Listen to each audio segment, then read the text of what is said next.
By noon Saturday, Rusk Talbot meant to take Eliza Vale's land by declaring her gone.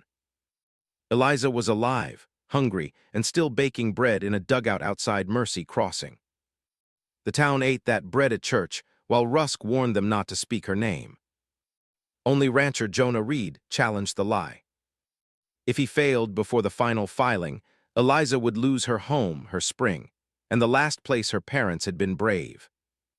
That morning, Jonah Reed broke the heel from a brown loaf at the Mercy Crossing church table and stopped with it halfway to his mouth. The hard prairie loaf carried a crescent of ash and the warm, sour smell of a kitchen refusing to surrender. Jonah's crew had eaten badly for 3 days, but this tasted as if someone still cared whether hungry men remained standing. Jonah turned it in his hand and asked, "Who made this bread?" The church basement went still. Me Carver, the preacher's wife, bent over the coffee pot as if steam had called her name. 3 ranch hands looked at their plates. Rusk Talbot, who owned the store, smiled too quickly from beside the donation box. "Store kitchen," Rusk said. "I sent flour over." Jonah looked at him. "I did not ask who sent flour." Rusk's smile thinned. "Bread is bread, Reed." "Not this bread." Me's hand trembled against the tin pot. Jonah saw it. Rusk saw it too and dropped 2 fingers on the donation box lid with a soft tap that sounded like a warning. "If the maker needs pay," Jonah said, "I will pay." "Charity table," Rusk answered. "No maker to pay." Rusk raised his voice. "Some debt woman leaves scraps before dawn, and Reed wants to call it honest trade." No one laughed. Me's cup rattled against the pot, while every person kept eating. Jonah looked around the room. "You know her name. One man has simply made you afraid to use it." The silence grew heavier. That was what made the bread more than flour and water. It carried a secret the town had swallowed bite by bite. Jonah took the loaf with him. He started at the baker's shed behind the livery. Old Mr. Pell laughed with no joy and held up flour-white hands. "If I baked like that, I would be charging double." At the freight yard, a teamster said a woman had left 2 loaves near the church steps before sunrise, wrapped in flour sacking. He had not seen her face. At the school porch, a girl said her mother had heard the loaves came from Rusk's kitchen, but her mother also said not to repeat anything that angered Rusk Talbot. By noon, Jonah had asked the blacksmith, the barber, the widow who mended shirts, and the old soldiers who played checkers under the land office awning. No one knew. Everyone knew. That was what troubled him most. Mercy Crossing was a hard town, but not cruel by nature. Yet one question about one loaf had made the whole place fold inward like a hand around a stolen coin. Jonah had seen that kind of silence before. It did not come from dislike. It came from owing the wrong man. He bought a penny nail from the blacksmith and scraped it lightly across the ash crescent on the crust. The mark did not rub away. It had been pressed into the bread while baking, not smeared on after. A notch, then. A broken stone. A private mark from a private oven. "Whoever she is," the blacksmith muttered, glancing across at Rusk's store, "she don't want company." "Did she tell you that?" The blacksmith's jaw worked. "No." "Then maybe someone else told the town for her." Rusk came out of his store while Jonah questioned the land clerk's deputy. He carried a ledger under one arm and wore a blue waistcoat too fine for a town that could not feed itself. "You are making folks nervous over a loaf," Rusk said. "Folks get nervous when they are hiding a person, or when a rich rancher throws weight around." Jonah gave a quiet smile. He was not rich. He owned thirsty grass, a hard contract for army beef, and more debt than he liked to count. "I will keep asking," Jonah said. Rusk stepped closer. "Your beef wagons use my freight account." "They do. Would be a pity if your next salt order got lost." Jonah looked past him to Me Carver, who stood across the street with a church basket on her arm. Her eyes met his, then went to the ground. "It would be a pity," Jonah said, "if the whole town kept eating bread from a living woman it refused to name." Subscribe for more clean Western stories, where one honest question breaks a town's silence. That evening Jonah found the clue by accident. The crescent of ash on the crust curved too clean.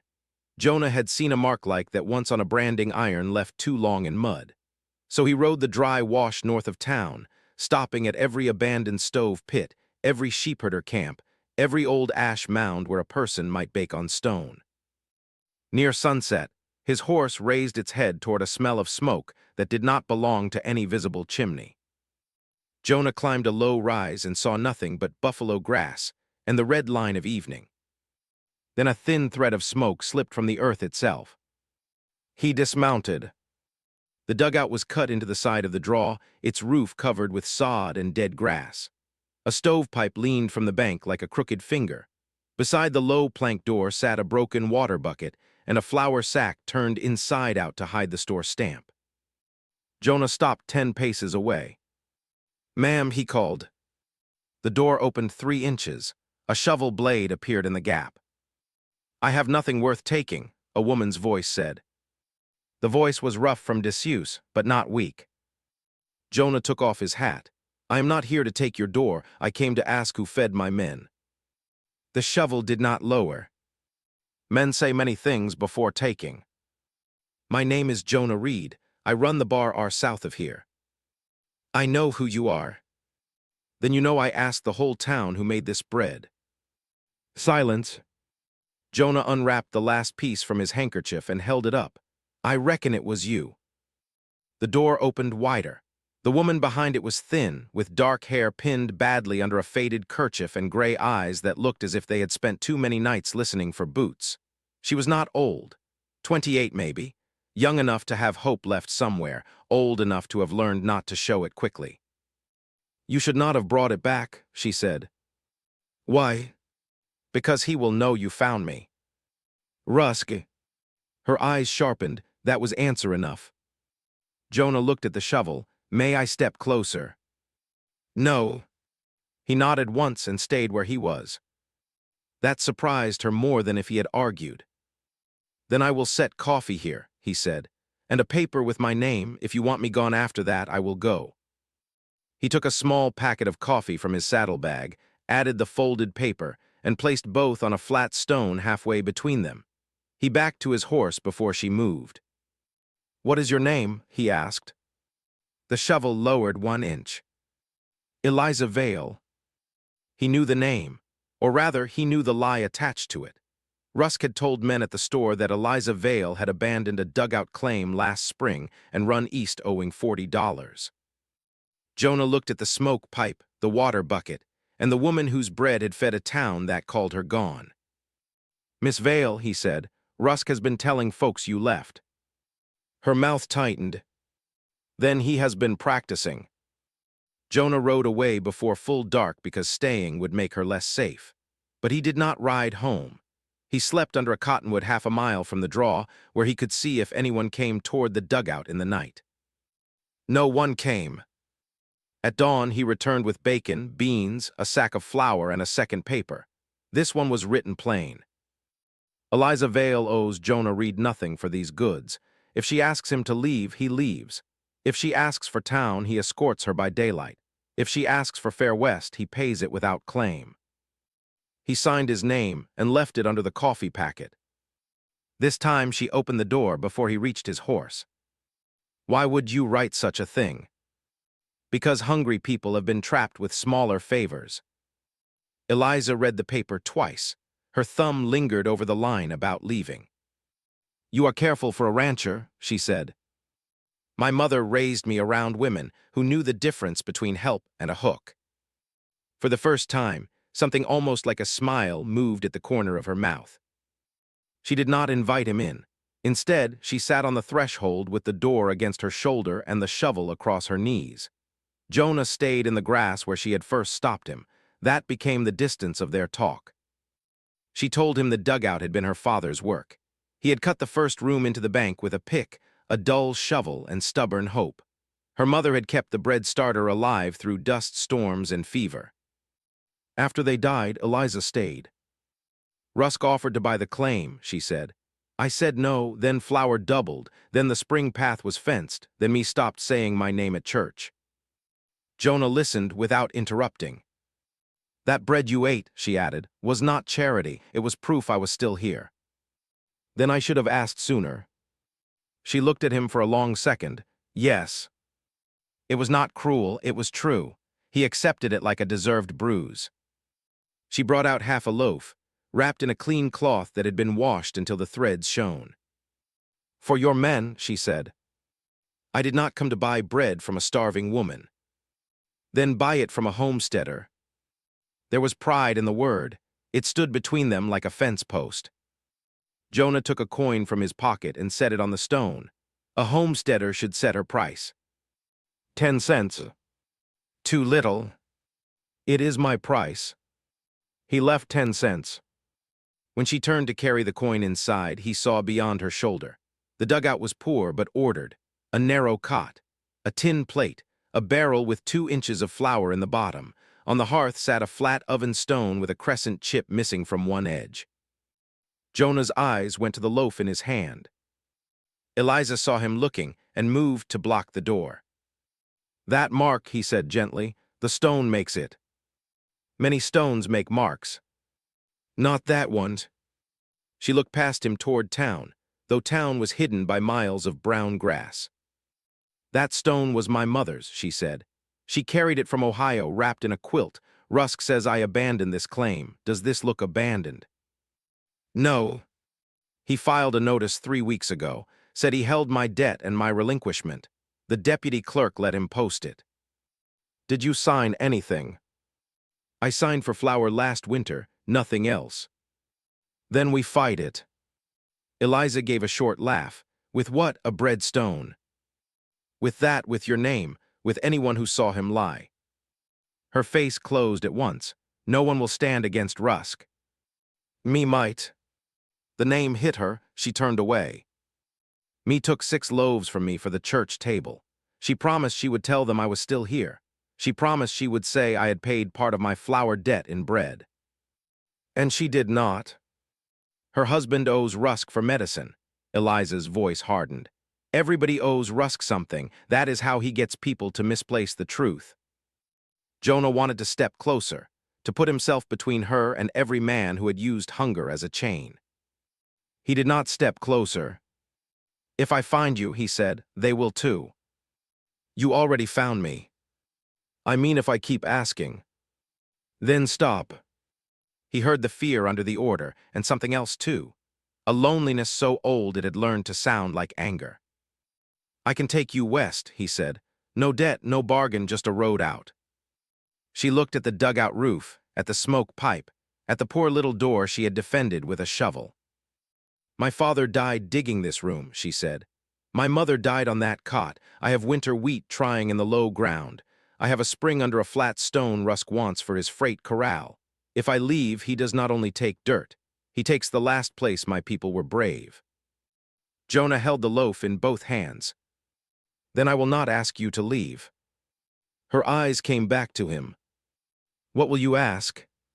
He should have said, I will ask how to help. He should have kept it simple. Instead, the truth rose before caution stopped it. One day, if this land is yours in daylight and not only in hiding, I might ask if I can come back without bread as my excuse. Eliza stared at him. The prairie seemed to hold its breath. Jonah lowered his voice. But not before you can send me away and still be safe. Her fingers tightened around the door edge. She did not smile. Her eyes shone, though, and that was worse for a careful man than any smile. You talk like a man who has been alone a long time, she said. I have. So have I. Jonah rode to the land office notice board that afternoon because the danger could not wait behind romance. There it was, nailed crooked beside tax sales and stray notices. Notice of abandonment. Eliza Vale claim, North Draw, debt held by Rusk Talbot, relinquishment pending. Deputy Niles stood under the awning with ink on his fingers and fear in his throat. Paper is paper, Niles said. Not if it is false. She left. I saw her this morning. Niles swallowed, then she should have appeared sooner. Rusk came from the store with 2 men behind him and a rolled corral map under his arm. Careful, Reed. You accuse my paper, you accuse the clerk who accepted it. I accuse the man who profits from it. Rusk tapped the map against his palm. At noon Saturday, one stroke of Niles' pen gives lawful use of that spring to my freight corral. If Miss Vale wants to be present, tell her the town road still runs both ways. She is present on her land. Not in this office. Rusk smiled. And your army beef wagons roll through my freight yard next week. I would hate for the quartermaster to hear your herd came up short on salt and meal. Jonah heard the threat, so did Niles, so did everyone under the awning. Keep asking Reed, Rusk said, and your cattle learn what hunger costs. The next day Jonah brought 2 empty flour sacks and the hinge he had found in his tack room. He laid the hinge on Eliza's stone and said her door sagged. My door works, she said. It does, it complains doing it. So do I. He laughed before he could stop himself. Eliza's face changed at the sound, as if laughter had become a language she almost remembered. She did not laugh with him, but she kept the hinge. That was how trust came, not in speeches, in things left where she could choose them, in Eliza opening the door wider by the width of 2 fingers than 3, in the way Jonah looked away when she bent to lift something heavy. By Thursday afternoon, the soft work had a hard clock over it. Noon Saturday, her name struck out, her spring fenced, her parents' room turned into nothing but abandoned dirt. Then Rusk stopped threatening and began starving. A Bar R rider came to the draw with dust on his hat and anger in his mouth. He handed Jonah a store slip stamped in Rusk's blue ink. Salt order frozen, the rider said. Meal 2, Talbot says account review. Eliza looked at the paper. Your men need that. They do. Then stop helping me. Jonah folded the slip once slowly. That is what he wants you to say. It may still be true. My men can eat beans. A false filing can eat a woman whole. She turned from him, but not before he saw the fear in her face. Not fear for herself alone. Fear that accepting help would cost someone else his living. He wanted to tell her she owed him nothing. He had already written it. This time he showed it instead. He put the frozen order slip under a rock, beside the no-obligation paper, and left both where she could see them. Your choice still stands, he said, even when it costs me. For more clean Western romance where trust is proven by costly choices, subscribe and stay with this frontier tale. The trouble came 2 mornings later. A boy from the livery found Jonah near the south pasture and shouted before his horse had stopped. Mr. Reed, smoke north draw way. Jonah was in the saddle before the boy finished. He reached the dugout to find Eliza on her knees outside the door, beating sparks from the grass with a wet sack. A black scorch ran along the sod roof. Her hair had fallen loose. Her face was streaked with ash. They took it, she gasped. What? My starter crock. Jonah swung down and helped stamp the last sparks dead. The old sourdough crock had been kept just inside the door, wrapped in cloth, fed from every flour ration she could spare. Without it, she could still bake, but not the same bread, not the bread that carried her proof. On the dugout post, Rusk's abandonment notice had been nailed over her name.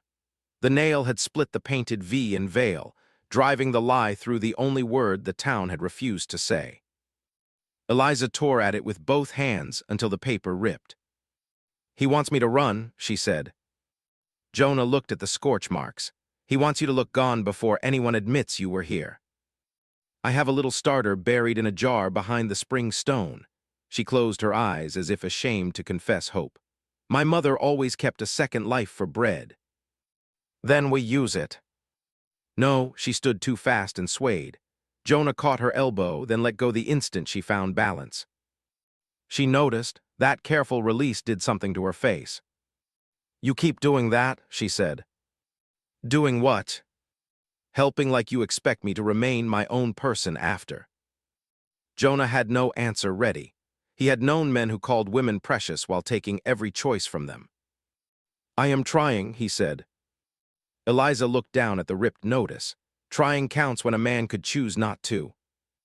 If I bring the starter to town, she said, he will take that too. Not if every eye sees him try. Every eye watched him take the first. Then we need one eye that has a reason to change. Carver was hanging sheets behind the parsonage when Jonah found her. She looked older in daylight, with worry deep around her mouth. "I cannot help you," she said before he spoke. "You already did help. You carried Eliza's bread." Me gripped a wet sheet. "My husband needed quinine. Rusk put it on account. Then he said if I named her, the account would close." "Did he write down the bread against her flour debt?" Me's face crumpled.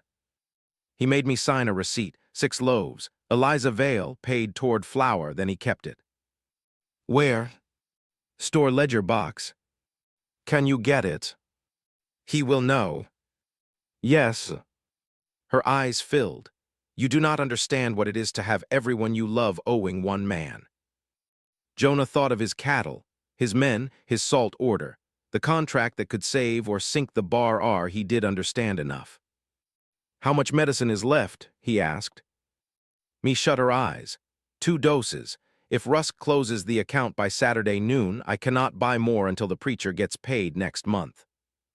Then returning Eliza's name costs you something real. It may cost my husband breath. Rusk is counting on that. Me looked toward the church. Eliza gave us bread when she had nearly nothing. Then give her back her name. It took me until dusk to answer. She came to the north draw with the receipt hidden in her Bible cover and shame written plain on her face. Eliza stood outside the dugout and did not invite her in. Me held out the paper. I should have spoken. "Yes," Eliza said. "I was afraid." "So was I." Me flinched. That cost more than shouting would have. "Tomorrow," Jonah said, "Rusk files final notice at noon. By sundown, his men mean to fence the spring." Eliza looked at the receipt, then at the low door of the dugout. "You offered me a road west. It is still there. Would you think less of me if I took it?" The question hurt him because she meant it. "No. Would you come looking?" He took a breath. "Only if you wanted to be found." Eliza folded the receipt and put it inside her bodice. "Then I choose daylight." She slept little that night. Jonah slept less. He sat outside under the low stars with his rifle unloaded across his knees, not because he expected to shoot anyone, but because the shape of a watching man might keep cowards away. Inside the dugout, Eliza fed the buried starter with the last good flour. Once, near midnight, she opened the door and handed him a tin cup of weak coffee. "You do not have to sit there," she said. "I know. If you lose that contract, your men may suffer. They already told me they would rather eat beans than Rusk's favors." That brought the smallest smile. "Your men are foolish. Sometimes, but they know good bread."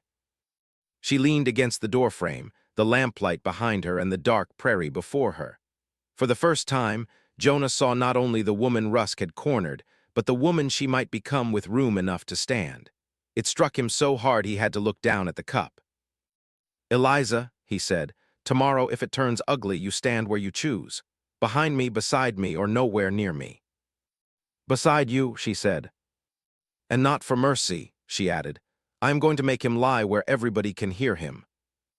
Then she closed the door before either of them could turn the word beside into more than it was ready to be. The next morning, Mercy Crossing gathered because Rusk Talbot told it to gather. He had set a table outside the land office, with Deputy Niles beside him, and a fresh paper waited under an ink bottle. A freight man waited with a map for the corral Rusk meant to build over the North Draw Spring. "Abandoned claims should serve living business," Rusk announced. Jonah arrived first, leading his horse.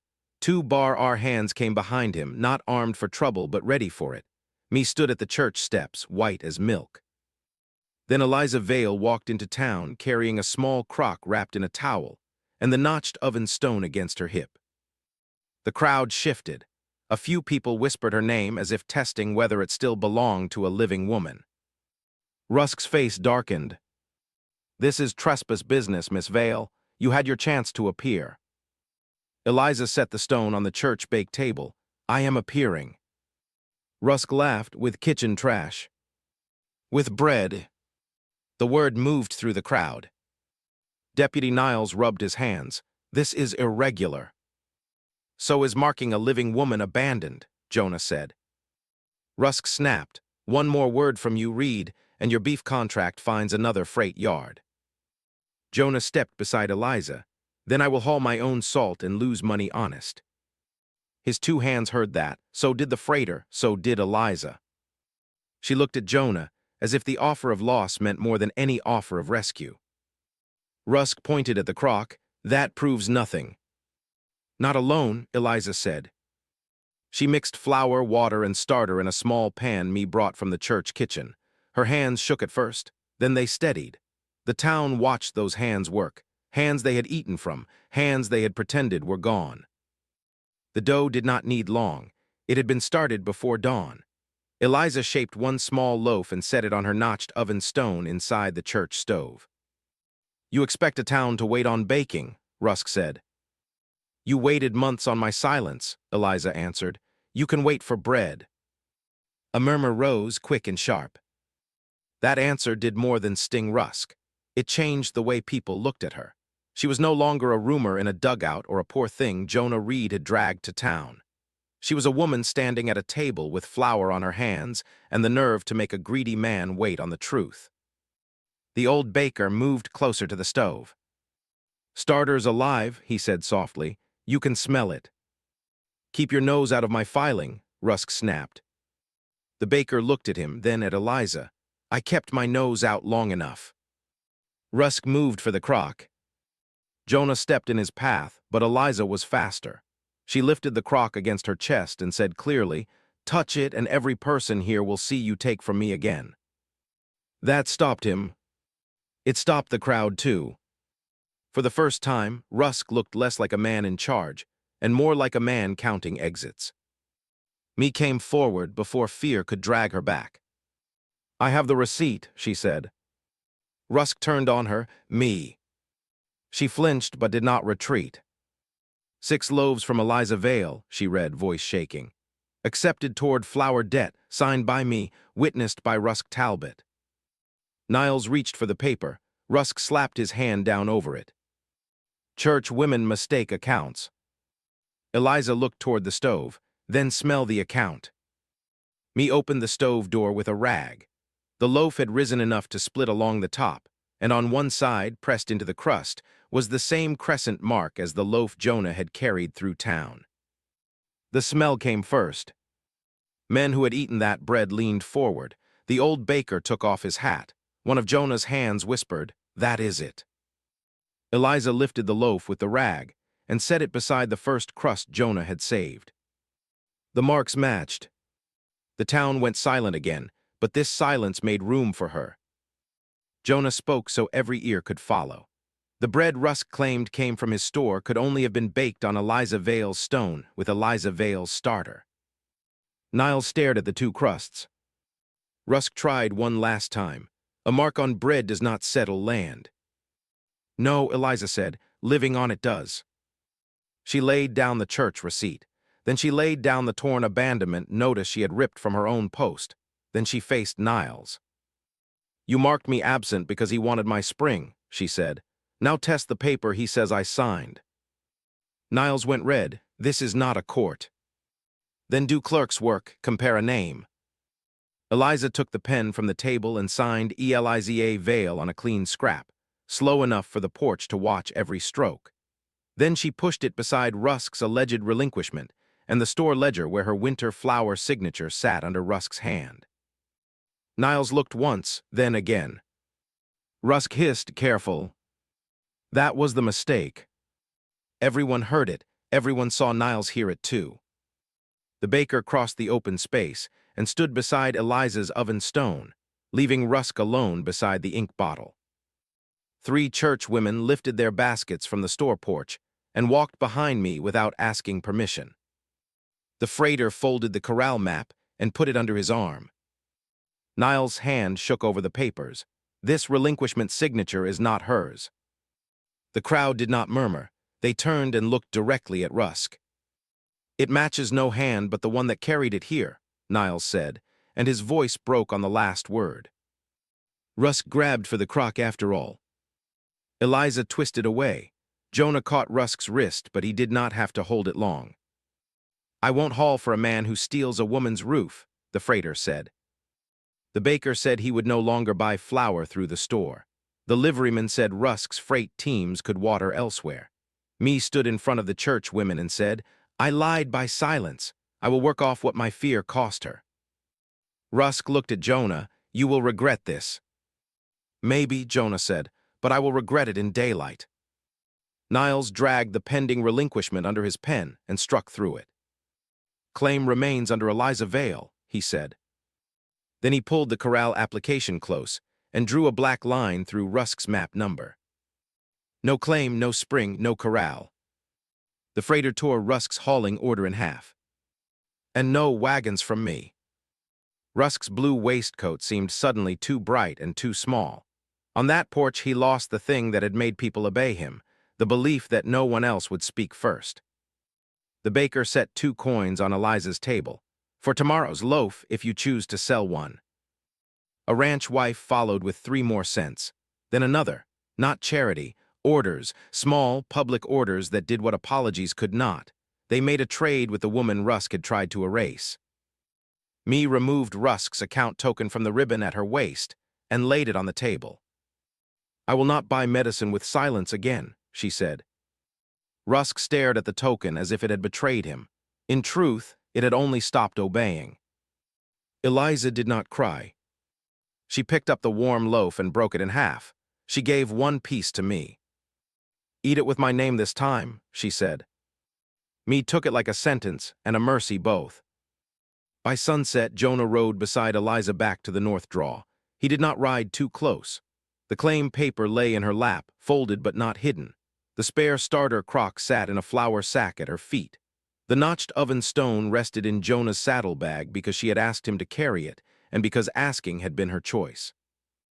At the dugout, she stood for a long moment before the door. The scorch marks still blackened the sod roof. The old abandonment notice hung in rags on the post. Eliza pulled the last of it down and let it fall. Then she took the new claim notice from Deputy Niles, placed it flat against the dugout door, and drove the nail herself through the same scar Rusk's paper had left. Each strike rang across the draw. Not hidden. Not abandoned. Not gone. Jonah watched from the yard, hat in his hands. Eliza opened the dugout door from the inside, then stepped back out into evening light. "There," she said. "Now if anyone asks who lives here, the door can answer." Jonah smiled, but his voice was careful. "May I ask something too?" She looked at him over the paper with her name on it. "You may ask." "May I court the woman who made that bread, now that the whole town knows her name?" Her eyes softened. "Sunday after chores." "With flowers." "With flour," she said, and this time her smile came fully. "Flowers do not rise." Eliza opened that door, set the warm loaf on the threshold, and looked at Jonah. Jonah stepped beside her only when she held out half the bread, and above them her name stayed nailed where no one could erase it. Subscribe for more clean, romantic Wild West stories where forgotten frontier women, lonely ranchers, and hard-won homes find their rightful names.